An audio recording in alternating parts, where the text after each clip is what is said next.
I had a friend. తను mutual friends ద్వారా నా దగ్గరికి ఇనోష్ గారి గురించి తీసుకొచ్చింది.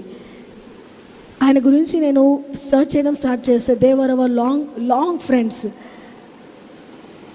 ఆయన గురించి తెలంగాణ అప్పటికి అన్నయ్య ఒక 2 సాంగ్స్ అట్లా చేసి ఉన్నారు. తను నాతో చెప్పడం జరిగింది, he is a very nice person, ఒకసారి ఆలోచించి చూడు, నీ పేరెంట్స్తో కూడా మాట్లాడు అని. అప్పుడు పేరెంట్స్ దగ్గరికి నేను ఈ మ్యాచ్ని తీసుకెళ్ళాను. దిస్ ఈజ్ ద పర్సన్, ఒకసారి మనం మాట్లాడదామని. వాళ్ళు కొద్ది రోజుల దాకా అసలు ఒప్పుకోలేదు. ఇది మేము చేయలేము, నువ్వు పెళ్లి చేసుకోవాలనుకుంటే నువ్వే వెళ్ళు, నువ్వే పెళ్లి చేసుకో, మేము మాత్రం ఎక్కడికి రాము అన్నారు. కొద్ది రోజుల పాటు వాళ్ళు మనసు కరగాలని, వాళ్ళు క్రిస్టియన్ మ్యారేజ్కి ఒప్పుకోవాలని ఎన్నో రోజుల పాటు ఫాస్టింగ్ ఉండి ప్రేయర్ చేశాను. 1.5 years I prayed about my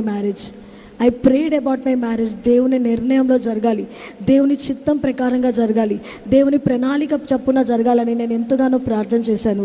1.5 years తర్వాత వాళ్ళకి అర్థమైపోయింది, తనని ఎంత కన్విన్స్ చేయడానికి ట్రై చేసినప్పటికీ కూడా తన దేవుడిని వదిలిపెట్టేసి రాదు అని. అప్పుడు వాళ్ళు అన్నారు, సరే మేము వస్తాము, వాళ్ళ ఫ్యామిలీతో మాట్లాడదామని. వాళ్ళు వచ్చారు, వాళ్ళ ఫ్యామిలీతో మాట్లాడారు, అంతా మంచిగా జరిగింది. కానీ చెప్పే కదా, ఏది నా జీవితంలో ప్రయాసపడకుండా రాలేదు.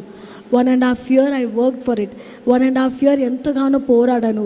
ఆ రోజుల్లో నాతో ఫ్యామిలీ మెంబర్స్ అందరూ, మేము 4 families అందరం ఒక బిల్డింగ్లోనే ఉంటాం. నాతో అందరూ మాట్లాడడం మానేశారు.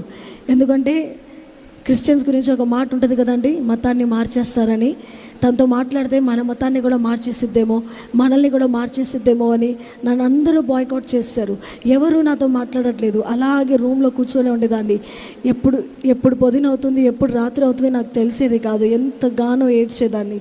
ఎందుకు దేవా నా జీవితంలో ఈ శ్రమ, ఎందుకని నేను నీతో ఉండాలని కోరుకుంటే నాకు ఎందుకని ఎన్ని శ్రమలు వస్తున్నాయని ప్రతిరోజు ప్రార్థన చేసేదాన్ని.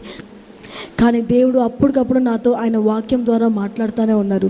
నువ్వు నాతోనే ఉండాలి, నేను నీకు తోడుగా ఉన్నాను, ఎవరు నీతో ఉండకపోయినా నేను నీకు తోడుగా ఉన్నానని దేవుడు నాతో ఎన్నోసార్లు స్పష్టంగా మాట్లాడడం జరిగింది. చాలా ఘనంగా నా వివాహం జరిగింది. Very very grand marriage. మా మావయ్య గారికి నేనంటే చాలా ఇష్టం, చాలా ఇష్టం. పెళ్ళైన 1.5 years వరకు ఆయన మాకు తోడుగా ఉన్నారు. ఆయన నన్ను ఎంత ప్రేమించారంటే ఆయన కొడుకు కన్నా నన్నే ఎక్కువ ప్రేమించారు. కానీ చెప్పే కదా, ఏది నా జీవితంలో ఈజీగా ఉండదు.